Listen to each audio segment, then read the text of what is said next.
Hi to both of you and to everyone watching. I'm Scott, marketing guru here at Agency Zoom. I'm joined by VP of Sales Kat, and most Perfect. importantly, the one and only Ryan Hanley, founder at Rogue Risk. Hey, Ryan. How's it going, guys? Thanks for having me. Good. So, since this is our very first Content Labs, I thought I'd start with a quick rundown of what's in for Ryan today. I promise it won't be anything too crazy, Ryan. You've brought us the first email that goes out to new commercial leads. We're going to take a look at that email, and we're going to talk a bit about what's working, some areas that we really love, and some areas that we think we could take a second pass at and make even better than they are now. So, do you want to tell us a little bit about the email you brought in and the goals of that email? Um, I'm not sure I remember what email I sent you, but the so the goal of all the emails that I send are always just to, kind of onboard, give people a light welcome. It all depends on where they come in. Some of them, one of the features that I like about Agency Zooms, when I add someone as a new lead, I can choose to like enroll them in the drip campaign or not. So it really depends on the situation. I mean, some people I'm adding, I've already talked to, so I don't necessarily want like the first kind of new lead email to hit them. I'll just unenroll them. I won't send it to them. But then, depending if it's someone who maybe I came across, but we haven't really had a chance to connect or talk, then really I just want it to be an acknowledgement of the fact that they're in my ecosystem, and because I have more to come, as Yeah. we go. So Awesome. Well, we've got this first email for new commercial leads here out in front. I'm going to go ahead and share that with you guys now on the screen so that you guys can go ahead and follow along. And I think we're going to start with the bulk of the email, the body here.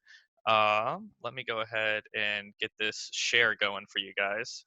Scott, while you're sharing this, I do want to point out that I don't know many people besides Ryan Hanley that could say, I know I sent you a good email, but I'm not sure which one. Like, just have that much built up already. Like, it's just that ready to go.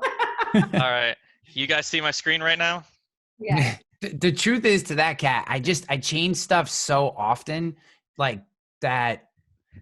Like I could have sent you something and 3 days later or 2 days later changed it. So it'd be really hard for me to like talk specifically. I mean, now that I see it, I remember what I sent, but yeah, no, That looks familiar. It's like text that you sent on Friday in college. You're like, oh yeah, that looks familiar. All right. You got the brains here. What do you think? So the very first thing that stands out to me, Ryan, is just how clear this email is. This is the what right here. What am I emailing you about? Why us? And where you need to go to do something about it. Very clean, not overly wordy. I think a lot of times people like to get overly descriptive to try to oversell people, and you just see these wall of text emails that no one's ever going to want to read. So yeah, just how clean, precise, and to the point this is, and I really love that about this email. Thanks. I got to give shout out to Chris Langell from Advisor Evolved. He and I have been friends for a long time, and he has a really good email chops. He's taught me a lot about cold emailing, and though this is not a cold email, whoever gets this email, as you can tell from the language, there's some connection. It's a light connection, most likely, but there's some. His mantra is, keep your emails short. Like, the purpose of the email is not to give them your dissertation. The purpose of their email is to get to a connection. And I think, Absolutely. as you said, and I'm just as guilty of this left to my own devices, you want to just stuff it with every reason why you're amazing. And, that's not the point of email. Yeah. I got a typo in this email. What? I thought that was a layup. I thought that was Scott and I's like Easter egg gimme for this. All right. What I love about this is I get hit every single day now as like our VP of sales and marketing with so many emails, and the brevity, but also the fact that you have a reasonable amount of content in here, but that you've chopped it up too, gives me a chance to like read it and say like, oh, I do need this, I don't need that, all of that kind of stuff very quickly. Like if I'm like reading this, I'm like, oh, this is just from Ryan, like your signature's there. and then I can quickly click to schedule. I don't even need to regurgitate and look at that very first spot. So I definitely love that. I think the one thing in the content that I would work on, which is what you pointed out, and I love it, and I'm just going to kind of do it as a plug because a tool that I've used a lot is Grammarly. So you mentioned already, Ryan, that frequently you're controlling the environment in which you're going to send somebody any type of email and the tone, and that Agency Zoom gives you some flexibility to do that. Grammarly too, for somebody who's not an advanced writer or somebody who's maybe sitting down and trying to write commercial lines and then personalized content and is working through it over and over again, it can actually like check your tone. It can check the overall like diction that you're giving to somebody and the personification that it would give off. So it also catches spelling mistakes in case anyone would ever make one of those. No one here's ever made a spelling mistake in their life. The scary part is I've been using Grammarly for like 5 years, so I don't know how I missed that. I must have just been moving too fast. I actually think I copy and pasted. I think I wrote this someplace else and then copied and pasted it over, and then I probably just didn't even look at it. So slow down is one of the lessons too, I guess. Sounds good. I love it. I wanna move on now to another really important part of the email, which is the subject line. You know, the best email in the world isn't going to help any if no one opens it. And one thing I really do like about your subject line is the length. There's a lot of research, you know, when I'm doing marketing emails and when I'm looking into how to make them better, a lot of the research I follow says 3 to 4 words is the perfect length, which you've hit right on the dot. So I like that length a lot. The only thing I wanted to say is, so part of that research as well, Boomerang did a study of 300,000 emails, and they found that all capitalizations, like you have here, reduces response rate by almost 30% in emails. Now, you might have your own research that shows this. For example, I know that this lead has already reached out once, so it's not like going new into someone's email. And this might help it stand out. So one thing I wanted to recommend is that if you did go the all caps route, one thing you can do to avoid making it look like you're yelling at the person is to include some simple, emoji in there. So something like this, something professional and clean. But So I think you're right on the ball there. I use all caps for this particular email because there's already a connection and I want it to stand out in their inbox. So, you know, I've read a lot of reports on subject lines too. And you're right. Like the reason all caps doesn't work in a cold email is because it looks spammy as hell. But I want, if someone already knows who I am and they know my name and then they see that, they know this isn't like a marketing drip email. It's like, this is specifically about something that we're discussing. So I use the Smart Cycle. I just built out my Smart Cycle for personal lines. Mm-hmm. And if you were to go in there and check out that, the first subject line has capitals, but every subject line after that is actually all lowercase with no capitals. Short, it's more like draw you in titles. Like there's nothing about this that draws you in from a marketing perspective. Yeah. It's, you know, this is meant like this is business kind of thing. So, you know, what I always do, and I think this is smart for everyone, is watch your open rates. You know, if you're seeing your open rates drip way down low for someone who's supposed to know who you are, then, you know, change the subject line because that's probably the reason. Absolutely. You know, right now I think this has like a 50+% open rate. So, you know, I'll just keep testing it. And like I said, I'm constantly tinkering with stuff. So, you know, it's never just like static. Yeah, absolutely. Sorry about that, Scott. I was gonna say, I love in here too, that in the agency Zoom environment, I'm sure as dedicated and as like identified as you are with stuff, Ryan, that you can control your lead sources. So you can put in all your inbound people that you have that relationship with to get this, you know, the line of sight it needs in their inbox. You can control it just to your commercial, like what you were sharing there. So yeah, I think that definitely starts to matter. The other thing too, and on personal lines, this is probably going to be more applicable, and you mentioned it, is you can personalize.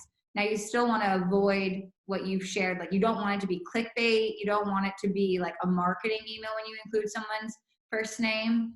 But if you could include their first name and even your lead source on there. So let's say you got them from like a mortgage company, a lender that you have a partner with, and it has those two things put together, suddenly that looks like a very personalized, one-off, sent particular portion of what, why you're reaching out to that person for an inbound or an outbound.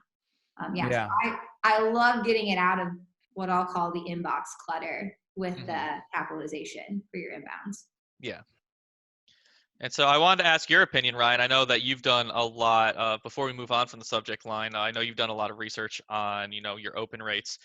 For those watching at home that might want to do something similar to you, to capitalize, to get this known, have you ever played with emoji at all to just absolutely make it stand out from all the clutter and say, hey, look at this immediately, draw eyes to it? And have Yeah. you? So if you're going to use emojis, it has to fit your personality is the Absolutely. key.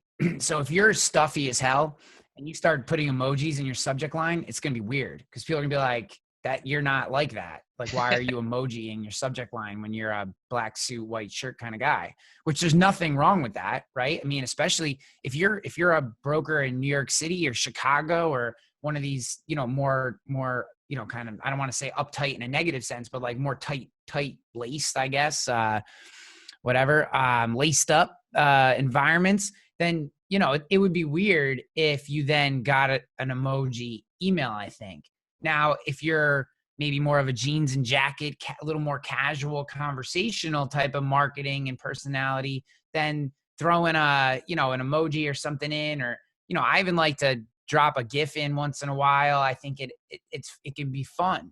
So, I think it all depends on your personality. I think it depends on the market. You definitely talk to personal lines leads different than you talk to commercial lines leads. I think, you know, commercial lines leads want to get to business. I think a personal lines lead you can be a little more fun with, add a little more personality.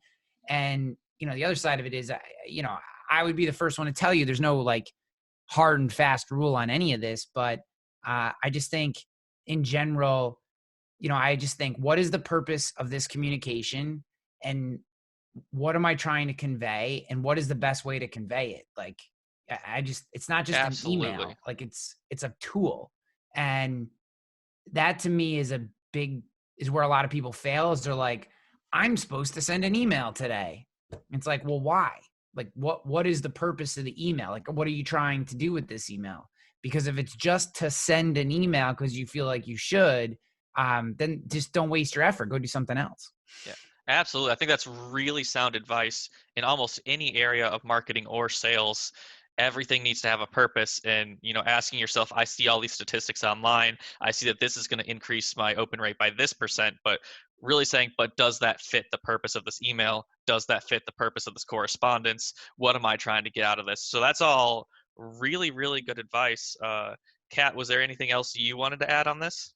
I think my question for Ryan, because he's obviously going through this right now and he's led so many like well-established, very well-branded companies through this. How do you balance, especially right now as you set your tone and voice and your branding for your agency, how do you balance your own methodology, your own persona to your purpose in communication and to like the preferences of an outcome and a timeline and that mentality of the potential policyholder? So if I'm hearing your question right, I would say that I try to remove my ego from the equation. I think we get hung up a lot of times because we like, I think this works, or I read this survey, so I'm going to do that, or I really like to communicate this way. And when it comes to marketing and sales, it doesn't really matter what you like. I mean, the client doesn't care what you like; they care Yeah. what they like. So, and if you, as much as you can, and no good sales or marketer doesn't have an ego, right? I'm not going to say that. You should have a bit of an ego. Like if you're not a little arrogant, then you're probably not that good at your job. But you can't let it keep you from meeting the client where they are, how they want to be communicated with. And the science of marketing is tracking things like open rate and doing A/B testing and that kind of stuff. The art of it is crafting a message. You can only stick information into so many automated script writers until it doesn't really mean anything, right? So Yeah. the art of it is trying to be empathetic as much as possible to the needs and the frustrations of the clients that you're trying to solve, and crafting a message that helps maybe, get their antenna to pop up to the fact that you might be a solution provider for them.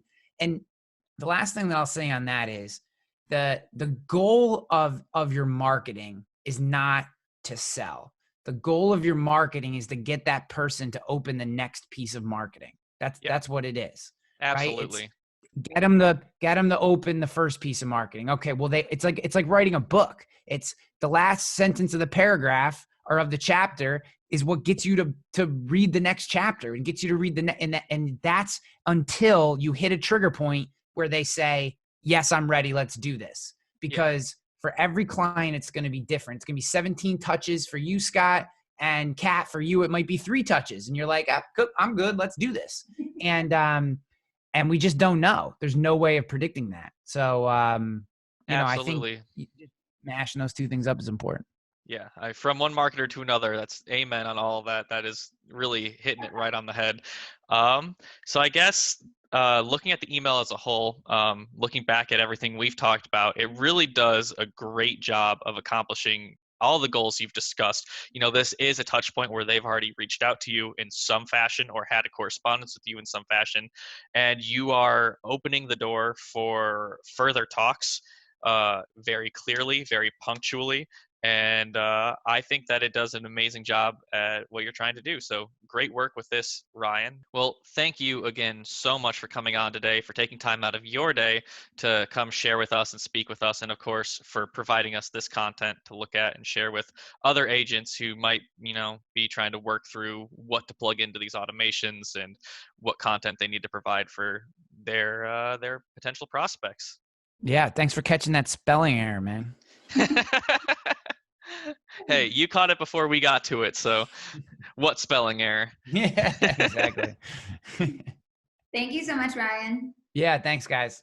Yeah, and for any of you at home that are watching this, you can go ahead and check out this content hosted on Agency Zoom. We'll be providing a link alongside this video, so if you want to take a further look at any of the work we've done on this email, you can check it out there. Thank you, guys.